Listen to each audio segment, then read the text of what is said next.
तो नमस्कार दोस्तों आज की वीडियो में हम कैलेंडर टॉपिक से रिलेटेड इस प्रकार के प्रश्नों को आसान तरीके से ट्रिक के माध्यम से कैसे हल किया जाता है वो सीखने वाले हैं। तो चलिए दोस्तों, प्रश्नों को हल करने से पहले कैलेंडर से रिलेटेड कुछ बेसिक्स को जान लेते हैं।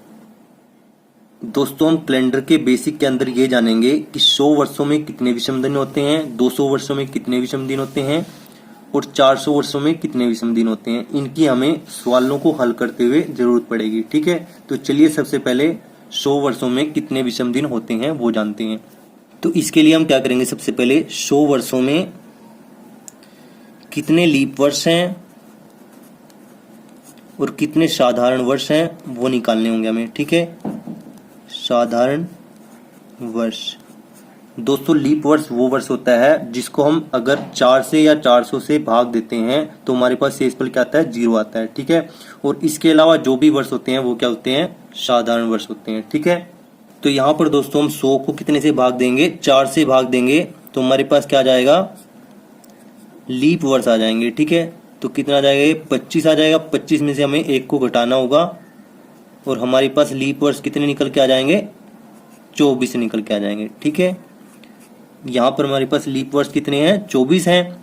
अगर लीप वर्ष 24 हैं तो साधारण वर्ष कितने बन जाएंगे, 100 में से हम 24 को घटा देंगे, वो आ जाएंगे हमारे पास 76 वर्ष। ठीक है, अब दोस्तों ये देख लेते हैं कि एक लीप वर्ष में कितने विषम दिन होते हैं और एक साधारण वर्ष में कितने विषम दिन होते हैं। ठीक है, इसके बारे में हमने यहाँ पर लिखा हुआ है। ठीक है, एक साधारण वर्ष में 365 दिन होते हैं, यानी 52 सप्ताह होते हैं। तो एक हमारे पास क्या बच जाएगा, विषम दिन बच जाएगा। ठीक है, और एक लीप वर्ष में कितने दिन होते हैं, 366 दिन होते हैं, 52 सप्ताह होते हैं और 2 हमारे पास क्या बच जाएंगे, विषम दिन बच जाएंगे। ठीक है, यानी दोस्तों हम विषम दिन कैसे निकालते हैं, जितने हमारे पास दिन होते हैं उसमें से हम पूरे सप्ताहों को निकाल लेते हैं और जो बाकी हमारे पास दिन बचते हैं वो क्या होते हैं, विषम दिन होते हैं। तो एक साधारण वर्ष में कितने विषम दिन हुए, 1 दिन हुआ, और एक लीप वर्ष में कितने विषम दिन हुए, 2 दिन हुए। ठीक है, इसको यहाँ पर हम निकाल लेते हैं। एक लीप वर्ष में कितने दिन है, 2 दिन है, तो इसको 2 से गुना कर देते हैं तो ये बन जाएगा 48 विषम दिन बन जाएंगे। और इसी प्रकार से एक साधारण वर्ष में कितने दिन है, 1 विषम दिन है। ठीक है, ये देखिए यहाँ पर, तो ये कितने बन जाएंगे, 76 बन जाएंगे। ठीक है, 76 विषम दिन। अब दोस्तों हमारे पास ये जो दिन बने हैं वो 7 से ज्यादा बन गए हैं, इन दोनों को जोड़ देते हैं हम। 76 जमा 48 ये आ जाएगा हमारे पास 6 और 8 14, 7 और 4 11 और 1 12, ये आ जाएगा 124। ठीक है, अब दोस्तों ये 7 से ज्यादा है तो इसको 7 से भाग देके जो शेषफल बचेगा वो क्या होगा, हमारे पास विषम दिन होंगे। ठीक है, तो चलिए 7 से भाग दे देते हैं। 7 एकम 7, 5 बच गए, 7 7 49, यानी अब हमारे पास शेषफल कितना बच गया, 5 बच गया यहाँ से। ठीक है, तो 5 हमारे पास क्या आ जाएंगे, विषम दिन आ जाएंगे। ठीक है, हमने क्या किया दोस्तों, इसमें से सप्ताहों को निकाल लिया और हमारे पास जो शेष बच जाएगा वो क्या जाएगा, विषम दिन आ जाएंगे। ठीक है, 100 वर्षों में कितने दिन आए, 5 दिन आ गए। ठीक है, इसी प्रकार से 200 वर्षों में कितने बन जाएंगे दोस्तों, 100 वर्षों में 5 दिन है और 200 वर्षों में कितना जाएंगे, 10 दिन आ जाएंगे दोस्तों, 10 विषम दिन। ठीक है, अब ये 7 से ज्यादा है तो इसको 7 से भाग देंगे और हमारे पास कितना आ जाएगा, शेषफल 3 आ जाएगा। तो 200 वर्षों में कितने विषम दिन हुए, 3 हुए। ठीक है, इसी प्रकार से 400 वर्षों में निकाल लेते हैं।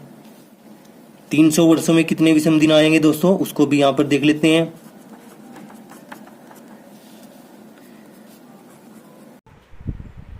100 वर्षों में 5 दिन है। ठीक है, और 300 वर्षों में कितने बन जाएंगे, 15 विषम दिन बन जाएंगे। ठीक है, 5 + 5 + 5। ठीक है, 100 वर्षों में 5 है, 200 वर्षों में 10 हो जाएंगे, 300 वर्षों में 15 हो जाएंगे। ठीक है, तो ये 7 से ज्यादा है, 7 से भाग दे देंगे इसको, तो हमारे पास शेष कितना बन जाएगा, 1 बन जाएगा। ठीक है, तो 300 वर्षों में कितने विषम दिन होंगे, 1 विषम दिन होगा। ठीक है, चलिए अब 400 वर्षों में कितने विषम दिन होते हैं वो निकाल लेते हैं। 100 वर्षों में कितने हैं, 5 हैं, तो 400 में कितने बन जाएंगे, 5 चौके 20, ठीक है। और दोस्तों यहाँ पर आपको एक बात का ध्यान रखना है कि जब आप 4 शताब्दी के बाद विषम दिन निकाल रहे हैं तो यहाँ पर आपको 1 को जोड़ना होगा, ठीक है। तो यहाँ पर हमारे पास कितने विषम दिन बन जाएंगे, 21 बन जाएंगे, ठीक है। 21 को 7 से भाग देंगे तो हमारे पास शेषफल क्या आ जाएगा, 0 आ जाएगा। यानी 400 वर्षों में कितने विषम दिन होंगे, 0 होंगे, ठीक है। आपको इस बात का ध्यान रखना है। तो चलिए अब सवालों को हल करना शुरू करते हैं। क्वेश्चन नंबर 1 क्या कहता है दोस्तों, 1 जनवरी 2015 को कौन सा दिन था। हमें 1 जनवरी 2015 को क्या वार था वो निकालना है, ठीक है। तो इसके लिए हम क्या करेंगे दोस्तों, यहाँ पर हमारे पास 2014 तक तो पूरे वर्ष हैं, ठीक है, और 2015 का एक दिन है, ठीक है। तो यहाँ पर लिख लेते हैं हम 2014 वर्ष है ये, और एक दिन जो कि 2015 का है, ठीक है। अब 2014 को हम किस प्रकार से लिखेंगे दोस्तों, 2000 लिख लेंगे, ठीक है, फिर 14 वर्ष लिख लेंगे और यहाँ पर एक दिन लिख लेंगे, ठीक है। आई होप दोस्तों ये आपको क्लियर होगा। अब ये जो शताब्दी है, ठीक है, इसको हमें 400 से भाग देना है क्योंकि 400 वर्ष में कितने विषम दिन है, 0 दिन है, ठीक है। तो करते हैं इसको भाग, 2000 बटे में 400, 2 जीरो से 2 जीरो कट गई, 4 पंजे 20, तो ये पूर्णतः कट चुका है। यहाँ पर हमारे पास शेषफल कितना बचा, 0 बचा। तो 2000 वर्ष में 0 विषम दिन निकल के आए हमारे पास, ठीक है। इसी प्रकार से 14 वर्ष में निकाल लेते हैं। सबसे पहले हम क्या निकाल लेंगे, लीप वर्ष निकाल लेंगे। 14 को 4 से भाग देके देखेंगे कितना जाएगा, 4 तिया 12, 3 लीप वर्ष आ जाएंगे, 3 को हम जोड़ देंगे 14 में, ठीक है। ये कितना बन जाएगा, 17 बन जाएगा।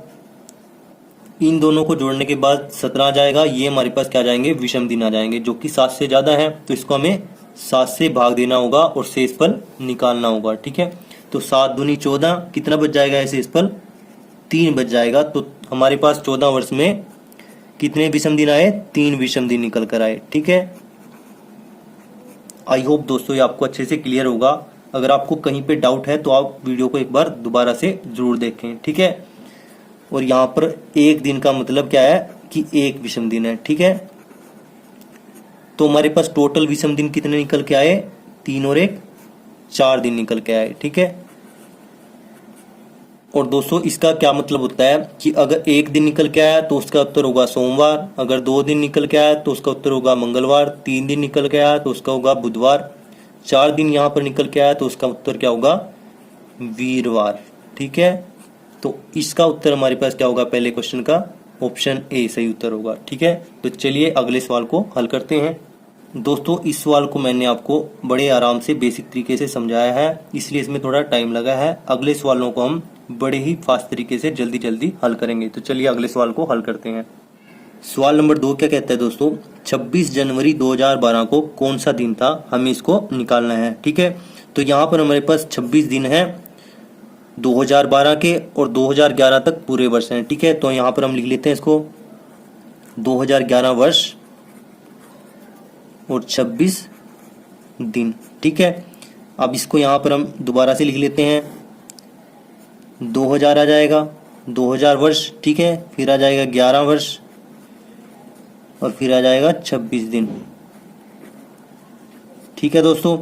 अब 2000 वर्ष में हमने अभी पिछले सवाल में निकाला था कितने विषम दिन आए थे, 0 आए थे, ठीक है। तो इसको यहाँ पर लिख लेते हैं। और 11 वर्ष में हम सबसे पहले क्या लेंगे, निकाल लेंगे लीप वर्ष। ये आ जाएंगे हमारे पास 2 में 11 को जोड़ देंगे तो हमारे पास आ जाएगा 13, ठीक है। 13 हमारे पास क्या आ गए, विषम दिन आ गए, वो 7 से बड़े हैं तो इसको हम 7 से भाग दे देंगे। तो हमारे पास शेषफल क्या आ जाएगा दोस्तों, 7 एकम 7, 7 दूनी 14, ये 14 से छोटा है तो ये हमारे पास शेषफल आ जाएगा 6। तो इसको यहाँ पर हम लिख लेते हैं, 11 वर्ष में कितने विषम दिन आए, 6 विषम दिन आए, ठीक है। इसी प्रकार से 26 दिन में निकाल लेते हैं। ये 7 से ज़्यादा है तो इसको 7 से भाग दे देंगे, ठीक है। तो 7 से भाग देंगे, 7 या 21, कितना बच जाएगा, 5 बच जाएगा। तो इसमें आ जाएंगे 5 विषम दिन, ठीक है। इन दोनों को जोड़ देंगे, दोनों को जोड़ के हमारे पास आ जाएगा 11 विषम दिन, ठीक है।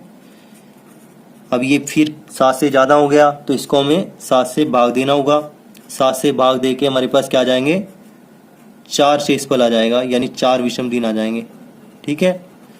और 4 विषम दिन का मतलब क्या है दोस्तों, सोमवार, मंगलवार, बुधवार, वीरवार, ठीक है। तो इसका उत्तर भी हमारे पास क्या आ जाएगा, वीरवार आ जाएगा, ठीक है। यानी 26 जनवरी 2012 को कौन सा दिन था, वीरवार था, ठीक है। आई होप ये आपको अच्छे से क्लियर होगा। चलिए तीसरे सवाल को देखते हैं। तो दोस्तों सवाल नंबर 3 क्या कहता है हमारे पास, 23 मार्च 1931 को कौन सा दिन था, हमें ये निकालना है, ठीक है। तो सेम तरीके से करेंगे जैसे हमने पिछले 2 सवालों को हल किया था। यहाँ पर हमारे पास 1930 तक तो पूरे वर्ष है और 1931 का 23 मार्च तक है, ठीक है। 1930 को यहाँ पर हम ऐसे लिख लेंगे, ठीक है, और 23 मार्च को यहाँ पर लिख लेंगे, ठीक है। तो सबसे पहले हम 23 मार्च तक कितने विषम दिन होंगे उसको निकाल लेते हैं। तो इसमें हमारे पास आएगा जनवरी, फरवरी और मार्च, ठीक है। और मार्च के कितने दिन है, 23 दिन है, ठीक है। तो जनवरी में 31 दिन होंगे, ठीक है। फरवरी में 28 दिन होंगे क्योंकि ये वर्ष साधारण वर्ष है, ठीक है। और मार्च में कितने हैं, 23 हैं, ठीक है। 31 को 7 से भाग देंगे तो हमारे पास कितने विषम दिन बच जाएंगे, 3। इसको 7 से भाग देंगे तो 0 विषम दिन बचेंगे। इसको 7 से भाग देंगे तो हमारे पास 2 विषम दिन बचेंगे, ठीक है। तो टोटल कितने विषम दिन बने हमारे पास, 3 और 2 5 विषम दिन बच गए यहाँ पर, ठीक है। 1930 में कितने विषम दिन होंगे उसको निकाल लेते हैं। सबसे पहले यहाँ पर 1900 लिख लेंगे, फिर यहाँ पर 30 को लिख लेंगे, ठीक है। अब 1900 को हमें किससे भाग देना होता है, 400 से, क्योंकि 400 वर्षों में 0 विषम दिन होते हैं, ठीक है। इसको भाग देंगे तो हमारे पास क्या आ जाएगा दोस्तों, 300 शेषफल आ जाएगा यहाँ पर, ठीक है। 400 चौके कितना आ जाएगा, 1600। हमारे पास कितना शेषफल बच जाएगा, 300 बच जाएगा, ठीक है। और 300 वर्षों में कितने विषम दिन होते हैं, हमने ये वीडियो के शुरुआत में जाना था। 300 वर्षों में होते हैं 1 विषम दिन, ठीक है। तो 1900 वर्षों में भी कितने विषम दिन होंगे, 1 विषम दिन होगा, ठीक है। अब 30 को करेंगे, 30 में लीप वर्ष निकाल लेंगे, 4 से भाग देके, 4 सत्ते 28, 7 लीप वर्ष आ गए, 7 को 30 में जोड़ेंगे तो हमारे पास कितना जाएगा, 37। 37 को हमें 7 से भाग देना होगा, ठीक है। 7 पंजे 35, शेषफल कितना बच जाएगा, 2 बच जाएगा। तो यहाँ पर हमारे पास कितने विषम दिन बने, 2 दिन बने। तो इसको यहाँ पर हम लिख देते हैं, ठीक है। 1900 वर्षों में 1 विषम दिन, ठीक है। 30 वर्षों में 2 विषम दिन और 23 मार्च तक 5 विषम दिन। इन तीनों को जोड़ देते हैं, 5 और 2 7 और 1 8, 8 विषम दिन आ गए, ठीक है। और 8 क्या है, 7 से बड़ा है तो इसको 7 से भाग दे देंगे। हमारे पास शेषफल कितना बच जाएगा, 1 बच जाएगा। तो 1 विषम दिन का मतलब क्या होगा, सोमवार होगा, ठीक है। 1 विषम दिन है ना दोस्तों, तो उसका मतलब क्या होगा, सोमवार होगा। तो इस सवाल का उत्तर क्या होगा हमारे पास, ऑप्शन नंबर बी, ठीक है। आई होप दोस्तों ये सवाल भी आपको अच्छे से क्लियर होगा। दोस्तों इससे रिलेटेड वीडियो का पार्ट नंबर 2 भी आपको जल्दी मिलेगा।